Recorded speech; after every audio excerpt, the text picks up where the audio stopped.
Hello and welcome to Stretford Paddock. My name is Joe, that is Jay, that is Ronaldo Brown, and today we are talking, it's a Paddock Podcast first of all, but we're talking about Amorim. Is he being hung out to dry by Ineos? Is he in a situation already where he's going to be thinking, if I don't get a couple more deals done in the next few weeks, I'm sort of doomed to fail at Manchester United? It might be a bit of hyperbole, but I don't know, when you consider the sorts of things that we hear Ashley Young saying in the last 24 hours, just the general consensus that if things don't get better, he won't be here for very long. We need some reasons why it's going to get better, and at the minute we ain't got too many of those. Jay, first of all though, how are you? Yeah, I'm good, man. How you feeling? Enjoying the weekend, nice bit of weather. Yeah. It's been alright, hasn't it? Yeah, it's been lovely. Too hot really, because I'm still a bit too hot now. And I've been too hot for about a week. You're better after the sky... Lizzie did a skydiving. Sorry, Yeah, I couldn't do that. No, not for me. Seeing the video back made me realise I just definitely couldn't do it. Raised a lot of money for charity, though, and that's what it's about. That's true. Raised a grand for charity. A grand? Yeah. That's a bit more than I raised when I did the marathon. That's a bit rude. A bit rude, isn't it? How are you, Ronnie? I'm okay. I've not got much to be positive about, which is I don't know. Your tweets are positive. Have you ever heard me say that before? Your tweets are very amusing. I feel like I'm living my life on Twitter vicariously even. Yeah, I like watching Ronaldo Brown. Reality. Because I can't be doing with Twitter, but now and again I'll retweet because it's funny. Slight controversy. Yeah, like a bit. You got to add a bit of that though. Yeah, I love a bit. Sometimes it's just me being me, but sometimes. But it is you. It's your voice. Sometimes I'm playing on it a bit though. Yeah. You know what I mean? Yeah, sometimes it's an exaggerated. I tried. Engagement. Can I just tell you though? I tried to watch the Club World Cup final. Mm. And I said to my kids, because they were mithering me to watch it, I said, right, you can watch it. But then half-time, was that half-time longer? It seemed to go on for ages. It was a half-time show, wasn't it? Yeah, and I said to him, no, you can't watch the second half because it's getting late now. Yeah. And then I didn't make the second half either. But the first half was impressive from a Chelsea point of view. Yeah. They did that thing as well, didn't they? PSG have got this thing where they hoof the ball into the corner for the kick-off. And Chelsea just got it and hoofed it back. Smart. But it's meant to. Did they get a throw in? Yeah, they got a throw in, but then they got the ball and just like booted it, levered it back into PSG's half, and just think, yeah. So you didn't like. That's the sort of thing where someone has a smart idea. Yeah. Someone like Stephen Howson has an idea where you like just kick it into there, let them have a throw in. Yeah, because that's what they're doing it. Then they all swarm you and press you, and then it's like everyone panics. But Chelsea, I think they got the ball. So Reece James just levered it back into their half. It's like rugby union, isn't it? Yeah. It's kind of like kicking for territory. Yeah, basically it is that, and we can take that throw in and boot up the pitch faster than they can get to us. Especially when the statistics on throw-ins are really, really poor for like the throwers. Yeah, saying I think it's the cause of the most turnovers. Really? Per game. Well, makes sense. Maybe not the most, but like it's because it's very 50-50 in terms of when you get thrown, especially and it is an opportunity to get penned in. Yeah. I think one of the worst things is having a throw-in like in your defensive third. Yeah, it makes sense because you're receiving the ball without much zip or pace on it, and also inevitably you're receiving it either at hip height, knee height, or on the volley at foot height. It's harder to control than a ball played across the ground. It's not from the intentional, the initial throw. It's from just in general your ability to keep the ball for more than 10-15 seconds after it. Because as soon as you get thrown in an offensive third, the opposition just squeeze anyway because it's an opportunity to get the ball back. So even if you keep it for one or two passes, you're more or less going to hoof it up the pitch. I can't remember if they benefited from it or if they lost out Champions League football with it under Wenger. Well, you kick the ball out of play because of injury. Yeah. It was Arsenal. I think it might have been one of his first seasons where someone kicks it out into the corner to give them the throw in, but it was right in there. In their own corner? I think it was against Blackburn, and then they took the ball off and scored. Oh, no.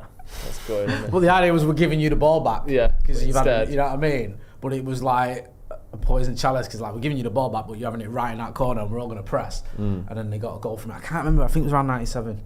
You've done my hard work for me there because speaking of poison chalices, nice. The Manchester United manager's job. Right.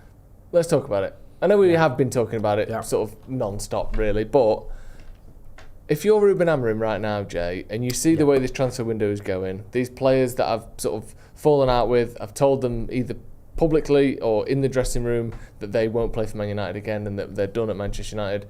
We can't get rid of them. We've brought in one new attacker for you, who is very good, and we're all excited to see Cunha play, but it's absolute sort of a drop in the water when you think what we need. How frustrated, annoyed, worried are you starting to feel? The only reason I'm so there's two reasons why I'm frustrated and annoyed.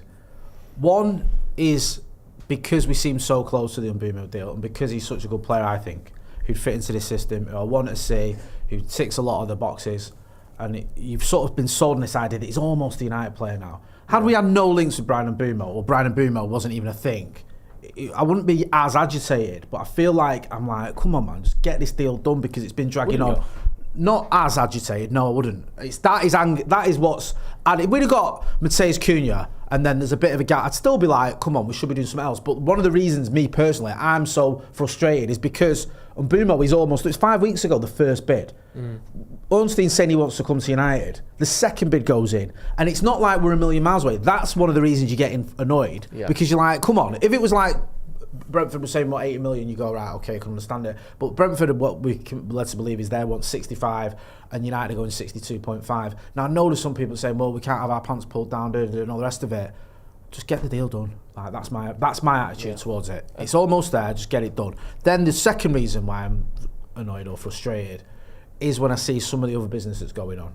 And I see a lot of the clubs that, you pointed out, Ronnie, the other week, it's almost like it doesn't matter because they're that far ahead of us. But it still annoys me when I see clubs that are a lot better than us doing a lot of transfer business and we're still going through this sort of hamster wheel of Bryan Mbeumo, and it's just not going anywhere. To add to that list as well, Romano's talked about Ekitike to Newcastle sort of moving forward as well. There you go. It's just, everyone's doing something, and it's like we're not really, and we're in this sort of grey area where we're not like we're not doing anything. We are working on a deal, but it's just dragging on, and I just want it done. I think we all want to move on with our lives and stop talking about Bryan Mbeumo. Well, because I'm sick of talking about it, even though we are doing now, and I get why we have to. Yeah, I mean, talking about Romano, I'll just give this update, which was from him this afternoon, talking about Vlahovic specifically, but it gives some sort of insight into what's going on behind the scenes. So he's talking about Vlahovic, and he says, Vlahovic is expected to leave Juventus this summer. He's not a key player anymore. 1 year left on his contract, so Juventus are more than ready to let Vlahovic go. The player was offered to Manchester United, so that's why we have some stories and some rumours. Vlahovic has been offered to United because it's time for him to leave Juventus, but at the moment, Man United are focused on Mbeumo and not advancing on this deal. They're aware of the possibility, he's been offered, but at the moment, to say there is a negotiation for Vlahovic to Man United is something that I'm not aware of at this stage of the summer. So, whilst it's sort of saying that Vlahovic stuff at the moment certainly isn't anything, the thing that I still is just winding me up is at the moment, Manchester United are focusing on Mbeumo.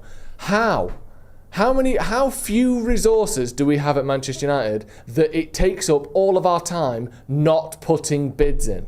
What are we doing? And is because I know there's Matt Hargreaves, there's Christopher Vivell, Jason Wilcox gets stuck in as well. We've got a scouting network of about 100 people. We've got all sorts of data analytics teams. We're hiring new people. Head of scouting's coming in. What? All of these people are spending their 40 plus hours a week jobs not getting a Bryan Mbeumo deal done. I don't believe that. That's mad. Can we be that surprised though? Is it one of those where we saw with like going into the summer window anyway, with all the cost cutting that Ineos were doing, and obviously the canteen things and obviously Christmas bonuses and Christmas dues. It does. What are they doing now? Cutting back on work? Not work. On effort. All right, it's not. It's more the financial situation of United right now. Seems as though they have to haggle over one or 2 mil because it is a thing of, I think we get Mbeumo done. I'm still positive about that. I know it's taken way too long. It's just about where United go after that, because I think Ineos thought they would have sold 1 or 2 players by now, and I think that's what they were counting on initially. I think when they started negotiations with Mbeumo, they thought we'd probably get Rashford, Anthony or Garnacho or out of the door within the next couple of weeks, and then we can use obviously whether that PSR leverage or money they might have obviously gotten from that to kind of finalise the deal. Also, it does seem, if you've been like tracking the Mbeumo deal, is that Brentford have like moved the goalposts a little bit when they've seen the other deals like Madueke and Alanga, like that, those type of wingers in that ballpark for 55 mil. They're probably seeing that and thinking, and Mbeumo's probably worth more than we initially thought, and I think they're kind of playing on United's desperation, because in the last few windows United have been quite desperate. Yeah. So I think, and then you've obviously seen Laurie come out earlier saying there's a chance that we won't be able to sell anyone until latter stages of the windows, because teams have seen the position we're in I feel like if they wait a little bit longer, they can get the players such as Garnacho, Anthony, Sancho for much, much less than United would have initially wanted. Yeah. I think it's financial, it's incompetence, it's a combination of things in it, but I think on the other side of it, people are saying United need to stop being pushovers in the window anyway. So I don't know if that's Ineos kind of setting their stall out. They did a similar thing with Brantford last season. Yeah. With Everton. I think they're a little bit more keen to get Mbeumo through the door though. But I think United are just trying to not be pushovers. But I think where we are, I think we just got to pay. Especially if I'm Mbeumo's biggest fan. Yeah, I think it'd be a great signing. So I'd be absolutely devastated if it doesn't get done. Isn't. I get your point, Ronnie, and there is a part of me that feels like that. I don't like United being pushovers, but it's because of the closeness in the fee and the quality he's got. And I've seen other people saying, if we don't get on Mbeumo, we'll just move on. And I understand that, but who are you moving on to? Anyone you're moving on to, in my opinion, will be a downgrade. I don't see anyone out there that I think is as good as Mbeumo who's available for that kind of money. I just don't. Now, by all means, people can correct me in the chat because everyone knows Ronnie always jokes. My favourite sport is Manchester United. I don't watch loads of teams.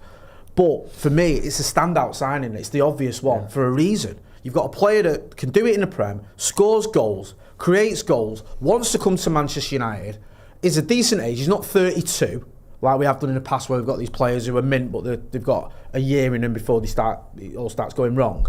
So I just feel that this is a case where 65 million, 62.5 million, is anyone really going to be patting themselves on the back if we get him for 62.5 million up instead of 65? Because that's what every sort of indication is. That's the difference. It's not that deep. I get it with Brantford where like Everton came out of the blocks and went 70 million. And I understand why United went, no, we're not that mad on him. We've got Lenny Yoro on the horizon. We'll go and get Matthijs de Ligt. There was the other options who are arguably as good, if not even better. I think Lenny Yoro's a better player than Jared Brantford. Yeah. But I don't see that in this scenario. I honestly don't. I think that this, for me, is the standout option. If you look at the players with the most goals and assists in the top 5 leagues last season, Bryan Mbeumo is 11th on the list. Okay. So let's look at the players in the top 10. That's a good shout. See if any are available, see if we'd prefer him over Bryan Mbeumo.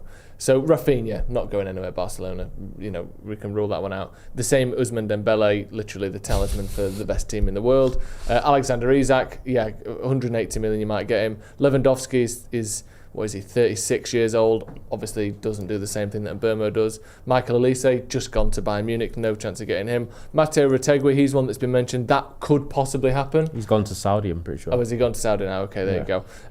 Omar Marmoush, obviously, has just joined City in we January. Ain't getting him from Manchester City, are we? And then the top 3 are Kylian Mbappe, Harry Kane and Mo Salah. They're the people in Europe's top 5 leagues that have got more goals and assists than Bryan Mbeumo last season. Not one of them would possibly either come to Man United or we could get them. He's next on that list. The one after that is Mason Greenwood. I can tell you now that isn't happening. Erling Haaland is the next one behind that. And then you're into players where the numbers just aren't quite as good. I also he's far and away the only one that is good enough and is available in the top sort of 15 of best and most highest output players in the league. Different. I think he's 6th or 7th in goal involvements in the Premier League over the last 3 seasons. I think the only ones ahead of him are the likes of Isak, Salah, Haaland. I think Heung-min Son, Saka. I think Jared Bowen might be ahead of him, maybe just about. I think he's even ahead of Cole Palmer and Bruno for goal involvements over the last 3 years in the Premier League alone. He's been a performer, and the thing and what separates him compared to those players is the team that he's playing in. Do you know what I mean? So I've been his biggest fan. I think he's worth the money we're trying to pay for him. I think he's going into he's 25, turning 26, going into his peak years, and he's been improving year on year. This is the perfect time to be getting a Bryan Mbeumo. Also, as well, don't dismiss the fact that he wants to come to United. He wants to play for Manchester United. You can't say that, and people go, so what? He's probably saying up for the money, which is what you'll hear Newcastle fans saying. But he set his stall out quite early when Spurs were interested in him, and there was Champions League football there potentially. Even Newcastle were interested in him, but he's made it clear he wants to go to Manchester United. And from what we gather, Ineos aren't dishing out ludicrous wages anymore. Yes, he's going to be on a lot of money, but he's not going to be on like the Marcus Rashford money or the Jadon Sancho or the Casemiro money. So you've got a player that, just for me, ticks every box you can imagine. And let me just go through the rest of this, actually, because I do think it's quite interesting. This is the top 25. Obviously, I've already done the top 15. Yeah. Top 13. After that is Serhou Guirassy at Dortmund. I think he's only been there a year again, and he's 28, so kind of out of that where we want to sign people. Ballpark. Just a new signing as well. Ante Budimir, 32 years old, playing for Osasuna. Not going to sign him too old. Tim Kleindienst for Mönchengladbach. Possibly, but again, he's 28. Then it's Bradley Barcola. You're never getting him out of PSG. Johan Wissa, a name that has been mentioned for other Premier League teams. Again, no, 28. And then you've got... to pivot to a different Brentford player. Well, then you've got... Interesting. Gyökeres is turning 28. Yeah, but he's not in the top 5 leagues, so we don't even get on this list. And then you got Ollie Watkins, who we are linked with. Cole Palmer, no chance. Lukaku, obviously, but too old. Yamal, no chance. Chris Wood, too old. Ekitike, who we are linked with. And then your mate Jared Bowen, who, again, probably too old now and doesn't seem to have any interest. So they're the top players. And Mbeumo, for one reason or another, is literally the only one that ticks all the boxes we need him to. Like, that is crazy, really, isn't it? Like, how difficult it is to find someone who is putting out consistently goals and assists in the top leagues that we could even possibly get. What Eberechi Eze's numbers like? Is he not up there? Nah, I don't think Eze's numbers will be up there. The only reason I ask is because I've seen a lot of people on socials suggesting that he should be plan B. So I'm just curious as to what his numbers are. Well, he was... Because I know he's an exciting player to watch. Yeah, but he had a very strong end to the season. But up until about January, it was quite underwhelming from him, goals and assists. He plays the exact same position as Cunha as well. Right, well, there you go then. So that's the end of that one. That's poo-pooed out. Because I've seen that people saying, we should work away from him, maybe look at Eze. So I was just curious as to what his numbers were. I'm not advocating for that, by the way. Yeah. What could likely happen is, because the striker market is a little bit... We've been offered Dusan Vlahovic. But the striker market, once Gyökeres obviously goes to Arsenal, it's not looking that great. And it's not even really about the market at that point. It's about the funds that United have, which isn't that much.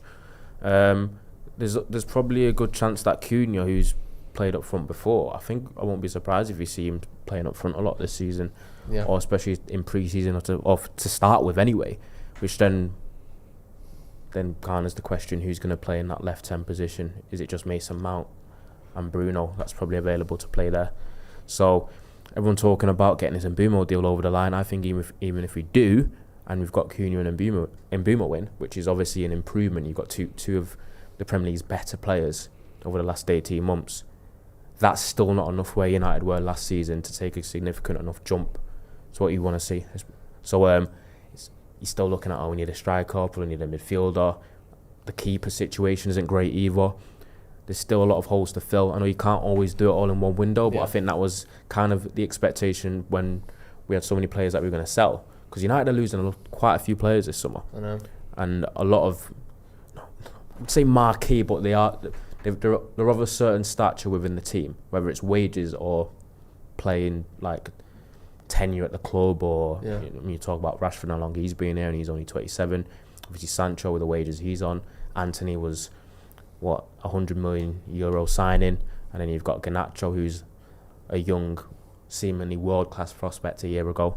So if United are losing all of them, Cunha and Mbeumo's good in terms of bringing that in, but you're still looking at him thinking United need more. And the only reason why we might get away with that is the fact that we haven't got European football next summer, next season.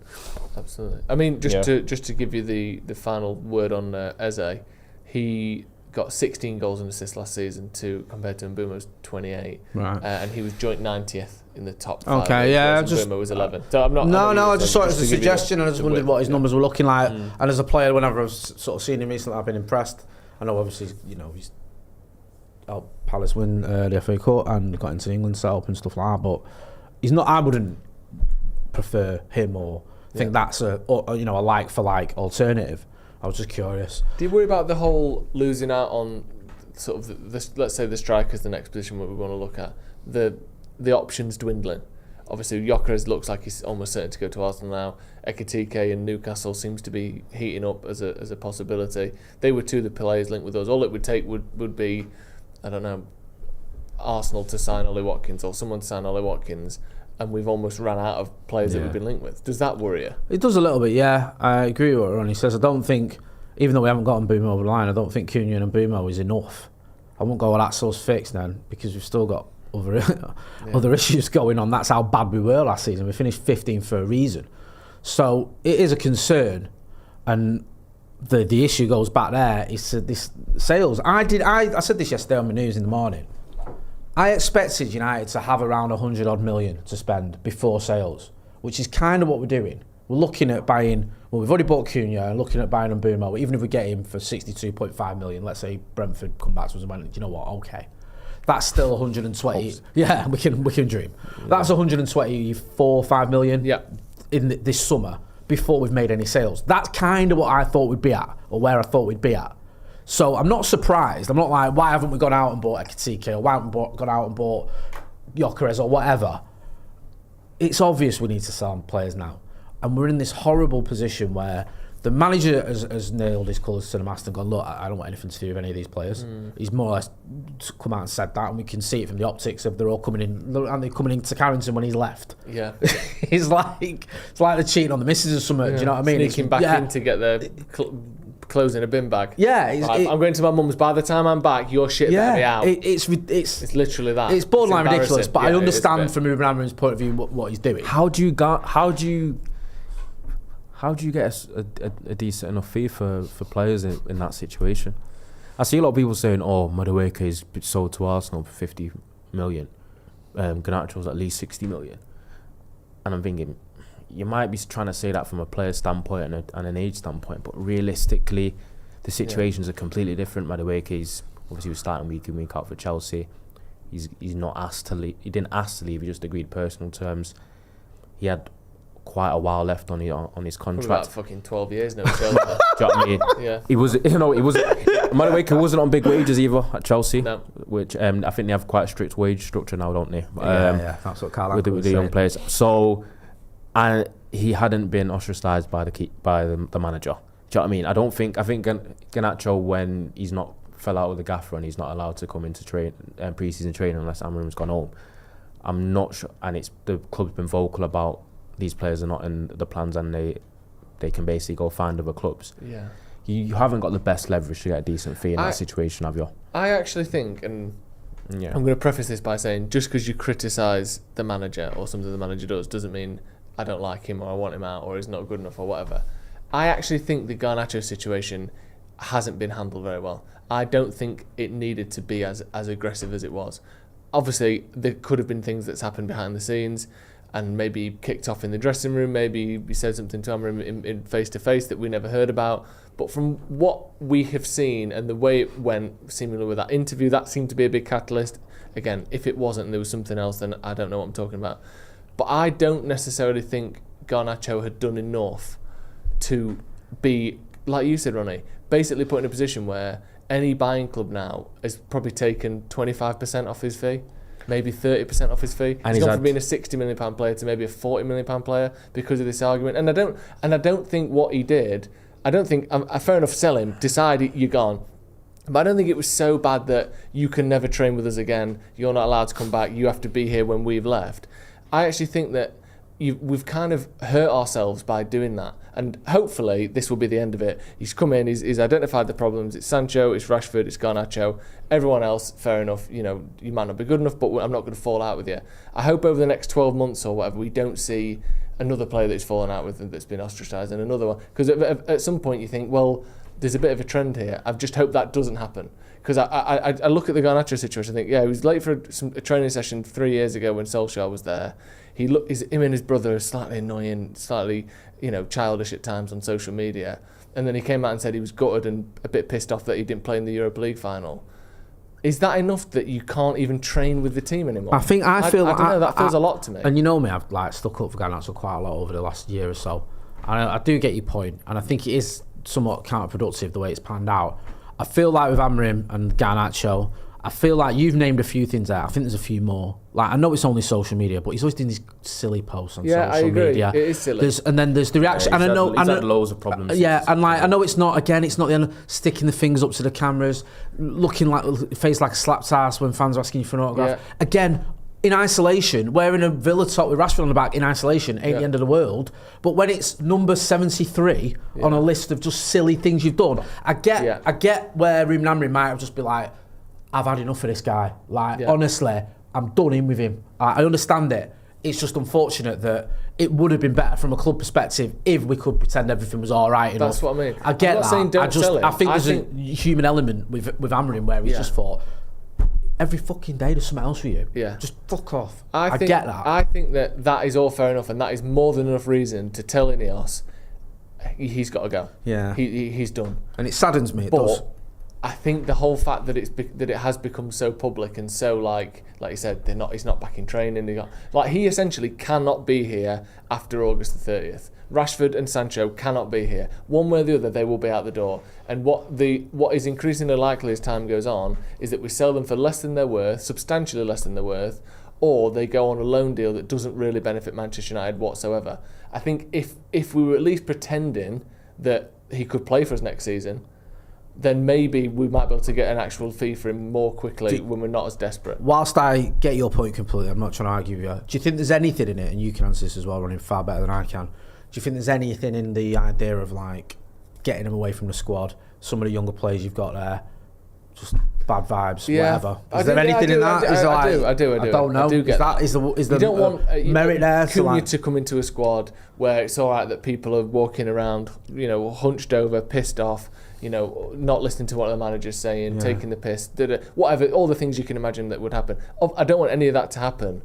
I don't know, and maybe this is the only way to deal with it, and we'll find out, won't we? It's just, my worry is, we've got players here that are worth good amount of money that won't be sold, or will be sold for so little and so late in the day that we can't replace them properly, and that Amorim doesn't have the squad he needs by the time the season starts. And that hurts him and Manchester United. It's not the first time something like this has happened as well. I think it reminds me a little bit, in a way. Remember when Paul Pogba gave the interview after the Wolves game? Yeah. After we drew 1-0 at home to Wolves, and he was like, he sort of criticised Jose's tactics, and he stripped him of the vice captaincy, and then was like, them two just fully fell out. That was it. There was no coming back from it. And I remember being at the press conference and Jose was getting asked about it. And Pogba was saying, if I speak, I'm going to get fined and all the rest of it. It just descended into farce. So we've had this before, in a way.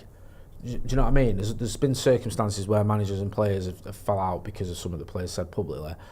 It's just unfortunate for Ruben Amorim that this is happening at a time as well where he needs signings. He needs to sell these players. He needs a good start to the season. There's a lot of pressure on Ruben Amorim. I know there was pressure on Jose Mourinho, but I think it came at a time when he just finished second and people didn't realise that, he was probably under as much pressure as he was. Yeah.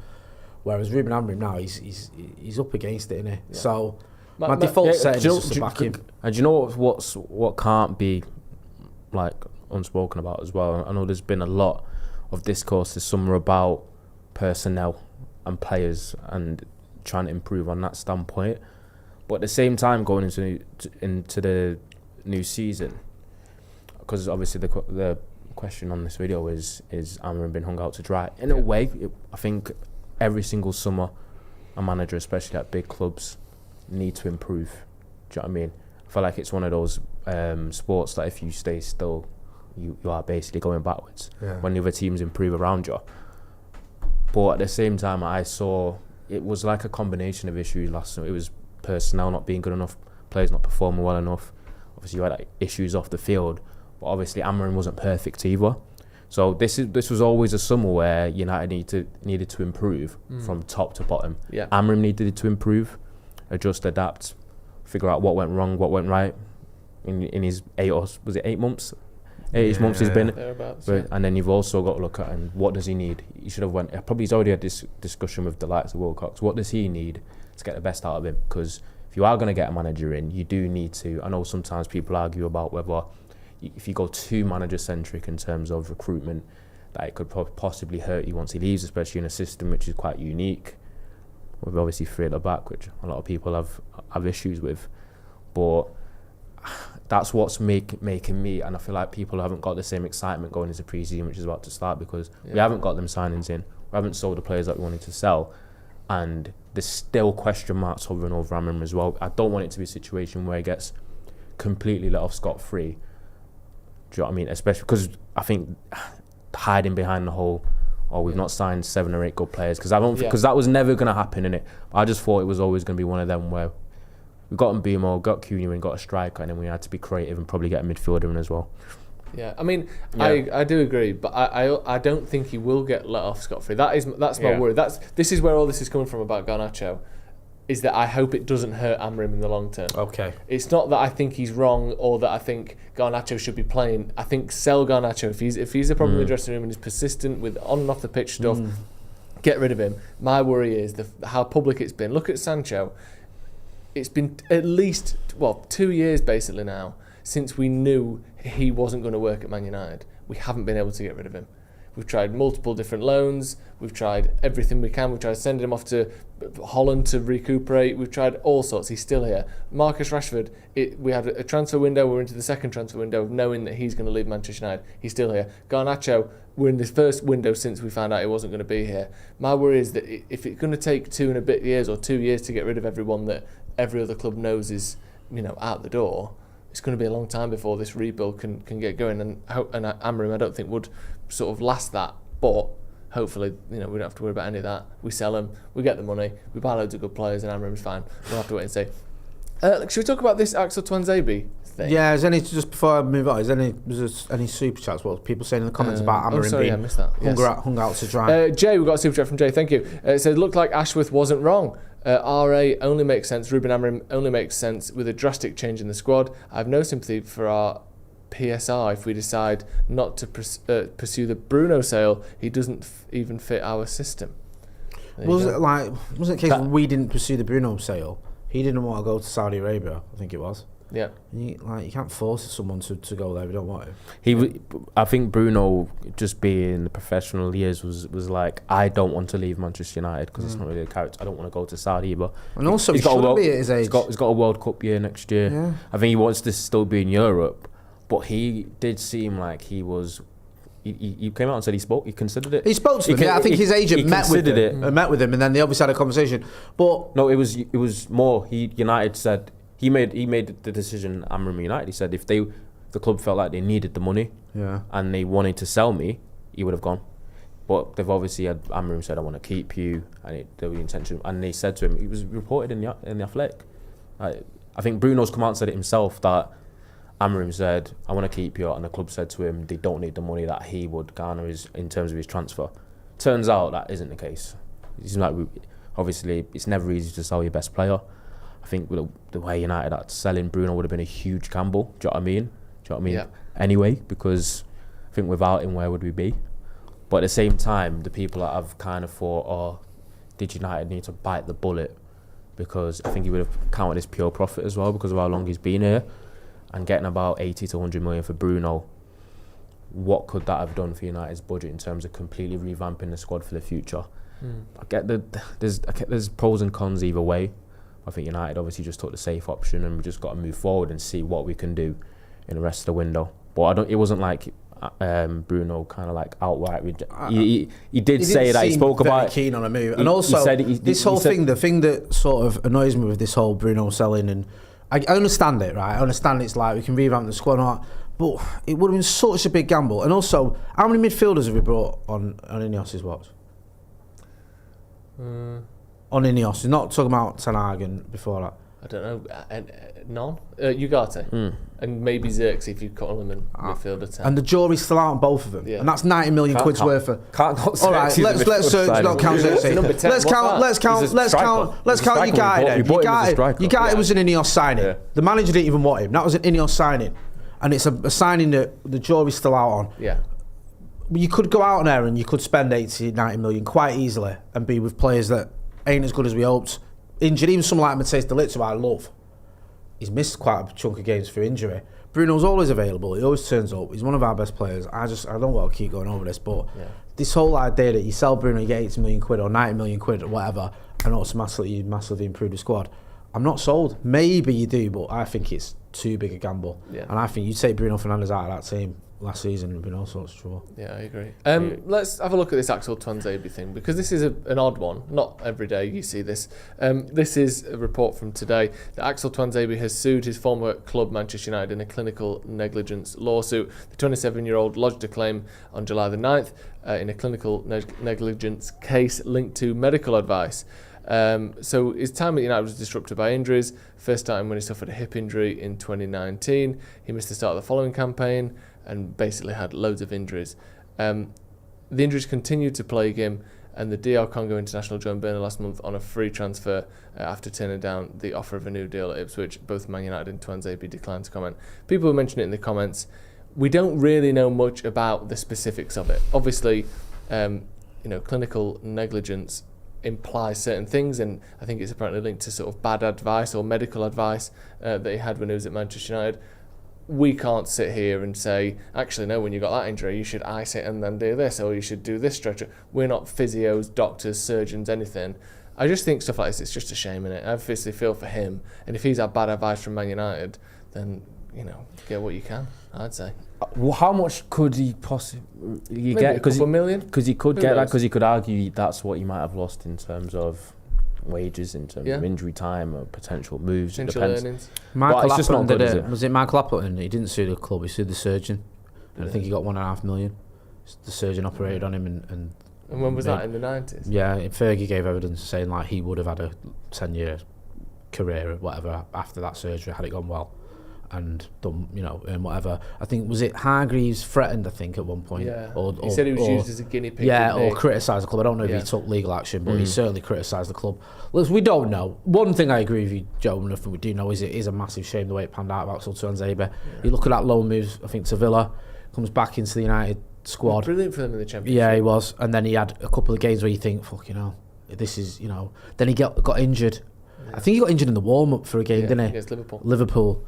And that was kind of it, almost. Yeah. He'd never really got going. Then in Europe, when he played well, then he had that stinker against Istanbul. And it was just like, he never really, got that opportunity. I remember when we bumped into him in Thailand, he was in the hotel, do you remember? And we'd almost forgot about him. Yeah. I think it was after the Liverpool game, in that game, and we went back to the hotel because we were staying where the players were staying.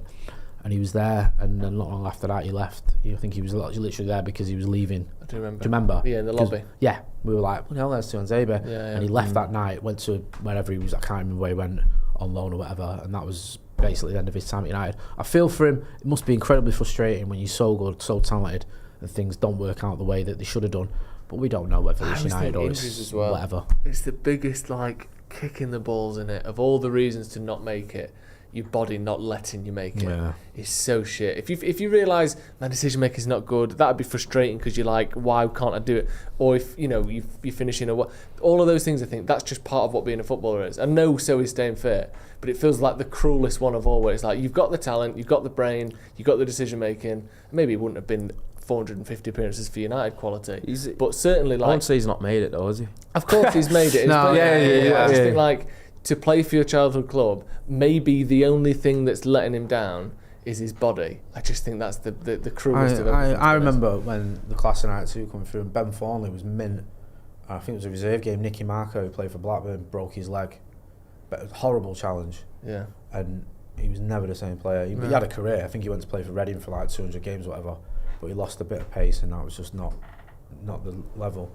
I just felt sorry for him, man, because everyone was like, he's as good as some of his peers and little things like that. Or in Tuanzebe's case, it wasn't like one bad challenge. I don't think it's just a series of injuries that, like you say, it's just his body letting him down. Yeah. A couple of super chats. T-Man4 says, all love, so please don't take this the wrong way, Ronaldo. Here we go. This is going to be good, don't you? Yeah. But I prefer you here than on watch-alongs when you're distracted by your phone. Oh. There you go. That post was sponsored by Jay Motti. Yeah. That's my burner account, Ronnie. That's like something like your mum would type. But I don't know. There's a huge difference. I think there's a huge difference between the Paddock Pod for 45 minutes an hour and 3.5 hours on a watch-along. I was watching it. Do you know what I mean? It's fighting back, T-Man. My favourite one with Ronnie on his phone is when it's me, Ronnie and Abdul, and Ronnie's on his phone. He went, Jay, you can't even tell me off for being on the phone on this one. Nah, you're allowed for that. I don't know. Because Ronnie was breaking, I was like, I don't think there's necessarily like an out phone ban on a 3.5 hour watch along. Nice. Ideally, we would. I think Kai, on a pod. Yeah, okay. No, get it. Kai says, how much blame/anger do you guys have with Ineos? I'm not sure what they could have done differently. They're in a tough situation. Yeah, I do tend to agree with that. I think that things aren't being helped, and in a dream world, maybe different people with a slightly different conversation here and there could have gotten Mbeumo done already. But I don't think necessarily it's all their fault either. I think they're trying to unpick a lot of an absolute mess that has been put together by Ineos over the last sort of decade in particular. But I do think that we could have been a bit swifter on things. I think if it is just 2 million difference between Mbeumo, when you talk about, I know finances are so tight and it comes down to the penny left or right, it's very black and white money, isn't it? But I do think that if we end up paying 65 million when we just bid 62.5 3 weeks ago, that will be a little bit infuriating for me, because I think he could have been here training for a week now. They're in the second week of training. Could have got used to playing with the team, then you go to America, fine-tune a few things, get used to it even more. I just think for 2 million quid, fucking Real Madrid paid £10 million to have Trent Alexander-Arnold 3 weeks early. That was this season, and we won't pay $2.5 million for the manager to actually have a bit of confidence going forward. That would be a little bit upsetting to me. Yeah, I think Ineos, from a PR perspective, it's not been great, has it? When he first came in, when Ratcliffe first came in, he did a lot of things that were easy PR moves or wins, but he didn't. Met with fans, went to the Munich Memorial, gave a good interview, mentioned Eric, mentioned George Best, was pictured with Fergie. You think, okay, this guy gets it. Since then, it's been almost a complete PR disaster. Everything they've done, and you're like, what? Why have you said that? Why have you done that? That looks horrible. That sounds insane. So, from a PR perspective, it's not been good, but I keep saying it with Ineos. We'll see. I think it's still early doors. So far, I've been underwhelmed. But we'll see. Even Project 2028 comes to fruition, we'll all be saying Sir Jim Ratcliffe's amazing. There's a lot. I'm not saying get rid of him. They're a disaster. It's been nothing but terrible. I just think so far in this window, there's definitely scope for it to have gone better than it has. And it goes. I know you know it anyway, but also let's not pretend the Glazers aren't still the root of all evil. That's what I said. Yeah, 10 years of tying United up in knots that needs unpicking. It's not an easy job, is it? That's what they had. It was almost fighting a losing battle to begin with, innit? Yeah. I think they've had to make a lot of the difficult decisions that have from problems that have been caused by the ineptitude of the Glazers. Yeah. Do you know what I mean? And they're kind of obviously they've become a bit of the front man for the blame anyway. But I think we know where the bulk of the blame lies, and obviously it's up to Ineos to try and fix it. Is it the easiest job in the world at the moment? No. Have they been doing great so far?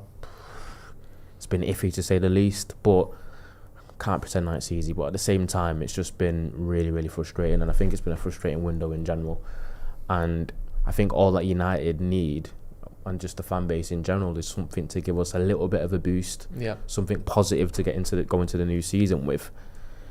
And there just isn't much really, because I think they've even sucked the life out of the Mbeumo dopamine, which would have been huge. If and when we do sign him, and it's not going to have that same blast. Do you remember when we first heard that he wants to join Man United? We saw Ornstein come out and say it.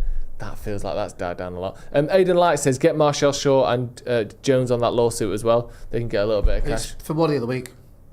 Jay's researching as well. Ronaldo's huffing and puffing because Jay's on his phone. Literally what I was looking for. Should we get into Wally of the week then? Yeah. Are you ready to go with yours, Jay? Yeah. Do you want to go first? This is just to prove I'm not lying.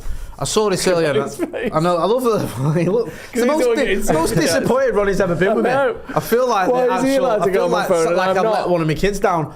I'm going to explain myself, Ronnie.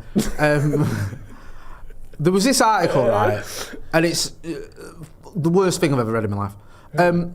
And you read the script that I wrote. It's a 600-page novel about a Chinese restaurant menu. So it's set in the format of a restaurant menu, but it's an actual novel. That was woeful. This was by Andy. This is worse. It's worse than that garbage you produced. So this is for Mirror Football, right? There's this thing now, and I know everyone knows this, but I'm going to say it anyway, where you have to shoehorn United into a story. Get it in. Get United in. We need that United in the headline. We need to get the clicks from United. No matter what the story is, get United in there, right? And this is the biggest shoehorning United into a story I have ever witnessed in my 45 years on planet Earth. This is fantastic. Right, so Jordan Henderson has gone to, is it Brentford he's gone to, right? There's absolutely no connection with Manchester United whatsoever. He's a former Liverpool captain. I don't even think he gets in our team no matter how bad we are right now. And we're never fucking signing him. That's not a thing. No. Yeah. No. No. He's never been linked with a move to Man United. He's never played for us. It's just nothing to do with United, right? Man United won't be signing Jordan Henderson this summer. That's the headline. Right, okay. Well, there's fucking lots of things that won't be happening. So why are we starting out? Jay Motti will not be signing for Manchester United this summer. I'm going to rile him up. I think Henderson gets game time. No, he gets game time when we, in the Carabao. But they could do a lot worse than bringing him in. Just ask Thomas Tuchel. There's been an article there, and it's just fucking. We're never going to sign Jordan Henderson. It's not a thing. He was bore off. He was once Thingy's dream. Fergie didn't want him 15 years ago. I thought Fergie did. No, Fergie got. Brendan Rodgers criticised Fergie because Fergie in his book said Steve Bruce offered us Jordan Henderson. I didn't want him because I didn't like the way he run. That's the full story. I love that. That does sound like Fergie. He said we looked at the way he ran, and because of the way he ran, we thought he'd have injury issues. Now, to be fair, he's not really had injury issues. No. But that was why Fergie didn't want him in 2009 or whatever it was. We still fucking don't want him, and we've never been linked with him for a reason. And certainly, he's not coming to United. It's bollocks. It's egregious that. Mine. Why are we seeing Donald Trump on the stage? Oh, that was going to be mine, Donald Trump. Why are we doing that? What are you doing? Why are you making this about you? I hate this. Wow. The Club World Cup stuff. We got Infantino on the stage. You got Donald Trump on the stage. What the fuck have you got to do with Chelsea winning the Club World Cup? The whole thing is just a joke. They've got 80 million quid for winning that absolute little friendly series, and you got the President of America stood on stage right next to him when they're lifting it. He stood in front of the likes of Cole Palmer, who actually won that trophy. It's just proper NFL, now let's hear from the commissioner type stuff. When you're like, we don't care about the commissioner. It's about the team, man. Get him off the stage. The budget Get Infantino off the stage and lift the fucking trophy. The budget for the Club World Cup was insane. No, because even with the acts, you can tell the amount they would have paid for that. I think the announcer, what's his name? Michael Buffer. Michael Buffer was there. Just to announce the start of the game. More Buffer than trying to watch those DAZN. Do you know what? The Super Bowl-ified. I didn't like it, and I didn't like. I don't think he should have been there, but it was worth it just for the reaction of Cole Palmer. Yeah, he sort of does that. He was like, "What's he doing? What's?" Joey, he gets it. I think there's gonna be more of that next summer, isn't it? Or is it? It's just like FIFA doing this, or whoever's in charge. It's like Salt Bay and all them lot getting involved in trophies and all that. Just fucking bore off. Yeah. What's yours then, Ronnie? Mine was going to be Donald Trump actually, but you've taken that one, so I'm going to say Infantino. Yeah, that's a shout out. Do you know what I mean? Yeah. Just pivot to the next guy. He's probably more to blame than Donald Trump because he's the one that's facilitated all this. He was nonsense. On a speed stream with Speed. What are you doing? Recently? Telling everyone that. Do you not remember this when he told everyone that Ronaldo would be playing at the Club World Cup, or hinted very strongly that he would? Didn't. And then Ronaldo came out and was like, "No, I'm not." No. Like, shut up. The head of FIFA shouldn't be like going on a 20-year-old Twitch stream because it's good for PR. Like, he's trying. If he is doing that, like, I don't mind Speed, right? I get it. Like, I like Speed. It's nothing to do with Speed. If he is doing that, though, he shouldn't be going on there and telling lies. Just making shit. What you should actually do is fuck off into the background. You aren't the face of football. You're someone that is a very powerful position. Head of FIFA. No, you're not far off being the face of football. No, but he can be running things without being the. What does the I don't even know. The president of the Bank of England look like? You don't see him every time you go to put a tenner in your fucking account. Different to sport, though, isn't it? I know, but it doesn't have to be. It's like the president of the NBA, Adam Silver. You do see him a lot. And he is, but that's different because it's an enclosed single league that's owned by everyone. We don't know who's the head of the Premier League. Is it Richard Masters or whatever? Who even is it? You hear the name, you see him occasionally. He's not going on Twitch streams. True, I agree. Do you know what I mean? That's why I get that we are going to be aware of the head of FIFA. I get we're going to be aware of him.